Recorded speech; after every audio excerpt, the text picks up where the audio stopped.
Ya Allah, mangkane sofe padha kosong tak goleki ning ndi wong-wong mau dadi wis mulih. Ya iya lah Mbak, mengancene aku lho 4 kali salam aku mulih. ya wis di. Kok witiring kok bengi ambek tahajud yo.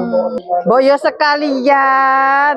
Oh yo kurang titik ae lho. Koyo arek cilik gak kerasa ning masjid. Lho Mbak, bukannya gak kerasan. Aku kebiyen kancane melu kuku 11. Asine ku padha ae Mbak, bas 11 batul 21, penting ku traweh. Iya. Traweh kan sunah ya. Kan gak wajib sih Mbak, yang penting awake dhewe melok traweh lak padha ae. Lah saiki lho Mbak, daripada aku ambek Mbak Farida ngibah nang masjid, tak mending nang kene ya Mbak yo. Iyalah, lambean lho Mbak. Aku wis gak kuat ngempet yo 14 jam ngono lho, gak menyampaikan informasi ya apa ngono yo. Lah ngene iki kan sik gak apa-apa kan semari buka ya, gak dosa. Aduh jenenge gibah iku yo pancen dosa sih, basi pas gak. Lu gak genah, wis karep-karepmu. Apa sih Mbak Isu aja jereken? Iya, gak usah. Lanjut Apa ya. lanjut aja terus ceritane ku mau ya.